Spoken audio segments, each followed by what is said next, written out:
Welcome to Kidmissing TV. This case won't have a poster, but I am going to put a picture of the place. This is about the mother and baby home in Tuam, Ireland. Tuam.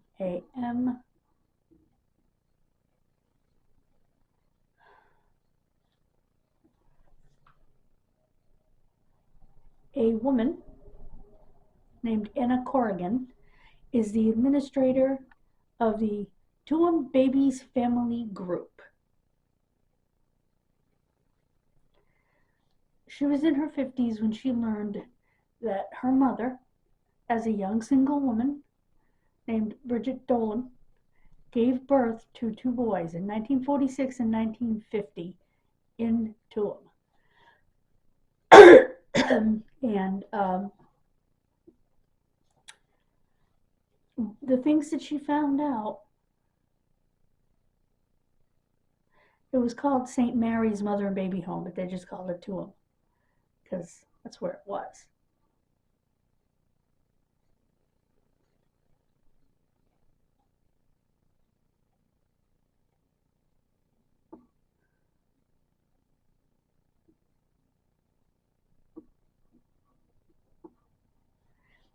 A local amateur historian named Catherine Corliss discovered records documenting the deaths of a whopping 796 children at the home.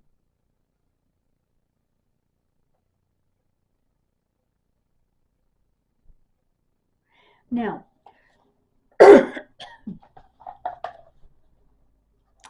in 1976-ish, it was in the 70s, some children were playing around the area of the home.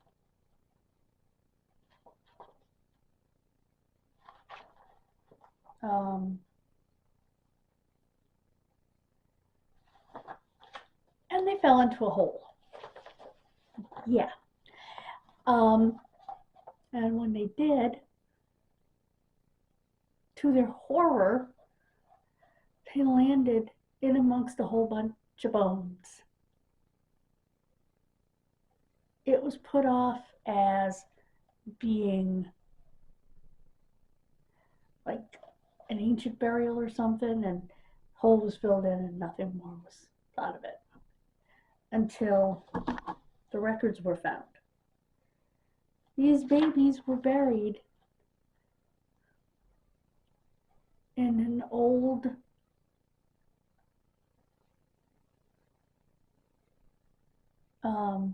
septic tank.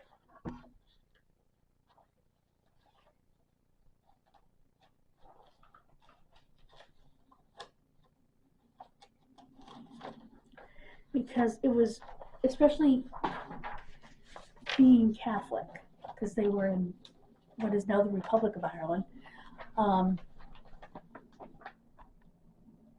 being pregnant without the benefit of marriage was awful.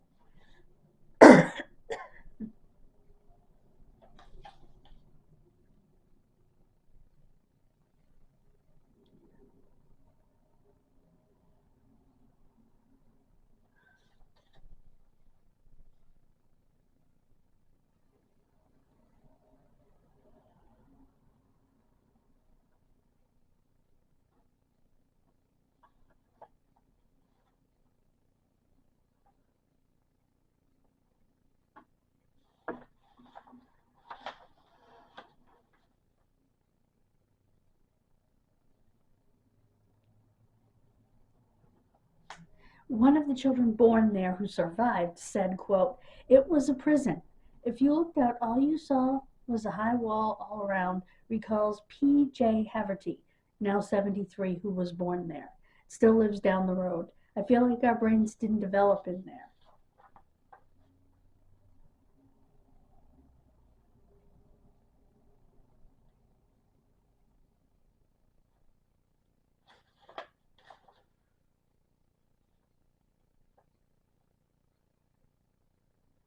In the 30s and 40s, over 40% of the children in these institutions did not live to see their first birthdays.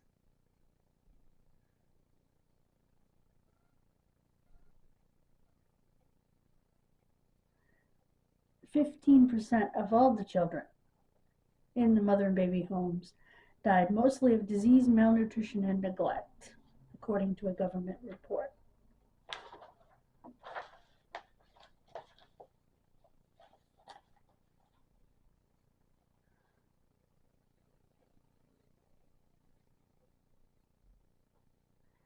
Um,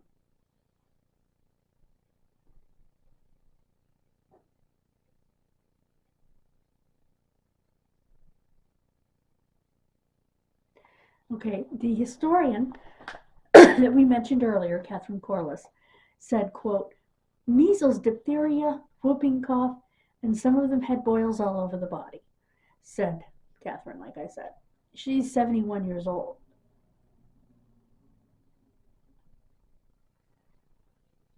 There were a lot of children in Ireland who at the time, before penicillin, were dying, but this home had a rate of 4 or 5 times higher than the death rate of children and infants in Ireland of these diseases.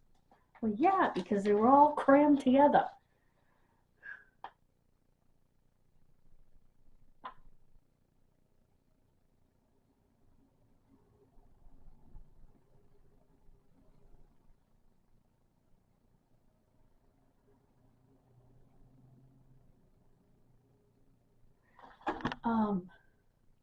Mr. Hafferty didn't get out until just before his 7th birthday, when a woman became his foster mother.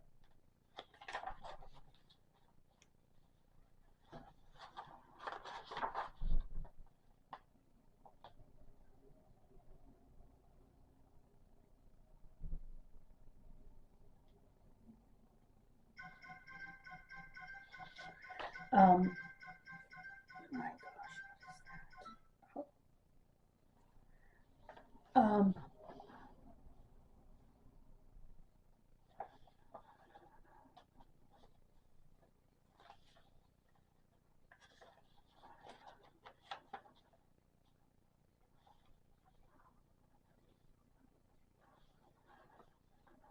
And PJ was reunited with his mother, PJ Hafferty, whom we just talked about, before she died. Sorry, he's still alive.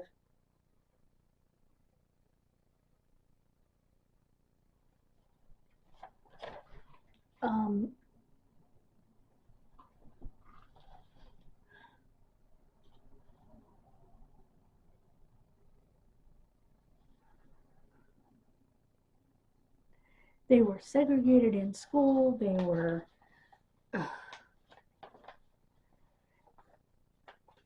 PJ talks about the first time he was old enough to go to the pub, people would literally change seats with him because I'm one of those people, you know?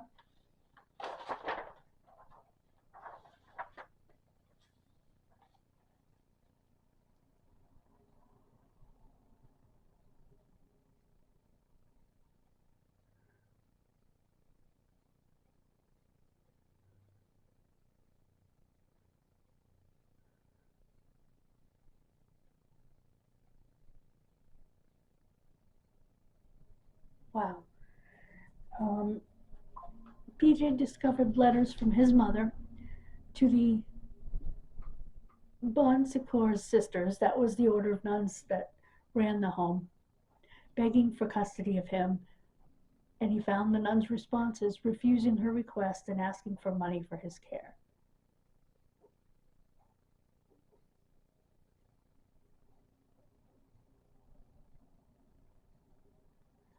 Most were adopted before their 10th birthdays if they survived that long. Most grew up knowing little about their origins.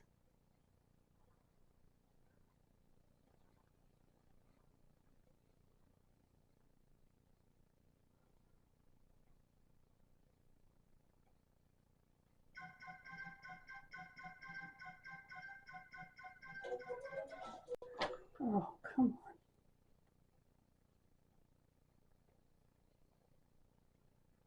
on. Oh, okay.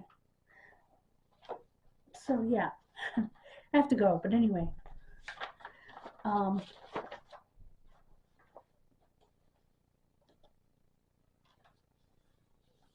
mm,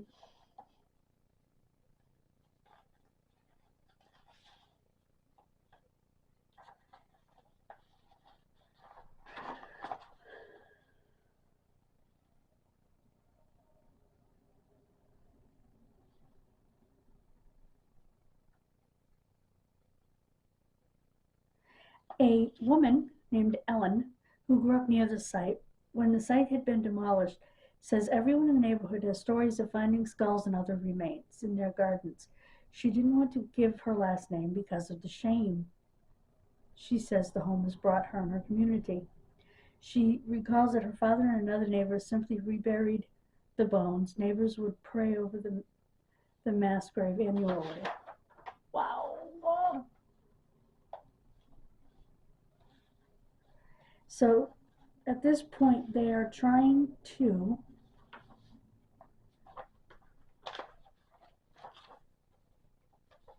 figure out who they are, pull them up, and I'm assuming give them a proper burial outside of a septic tank. So these kids did nothing wrong. They were babies. They didn't know. Um, I'm about to leave. God bless you. Have a wonderful rest of your day. I will see you Wednesday. Bye, guys. Hey, guys. I just wanted to add on to the kid missing video a little bit. As of 2017, they began excavating, and they are still excavating those bodies. And I think the goal is to give them a proper burial, but they may do DNA and figure out who they are with family members. Because there are definitely family members who are still around. And hopefully this microphone is louder now. I turned it up. But I am getting a new one for the computer. So, I look like I'm wearing major highlighter and I'm not wearing any makeup at all. If you look at my... Well, now I can't see anything, but it's my glasses. So yeah.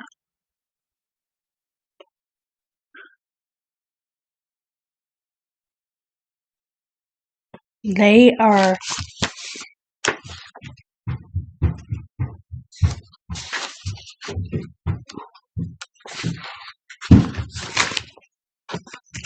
I believe they've made a plaque there because the place is no longer there. You'll see a picture in the video as well as the thumbnail of the place before it was torn down.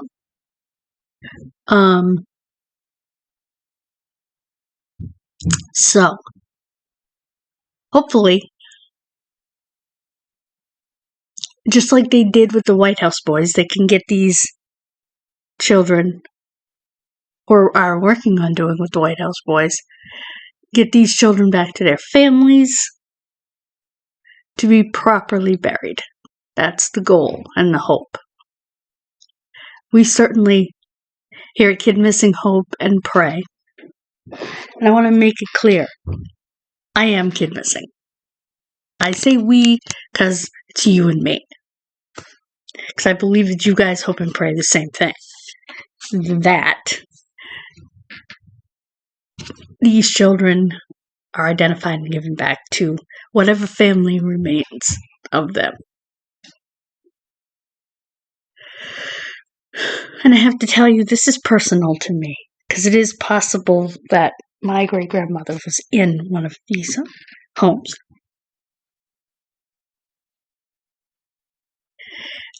Because I also learned that they were being paid handsomely to send these children to the United States. However, I say that, but I think I know what happened with my great-grandmother. I just have to prove it.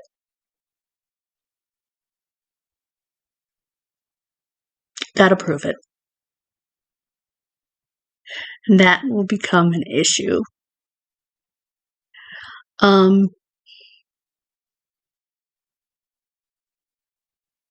Thank you so much for joining me. God bless you. Have a wonderful rest of your day.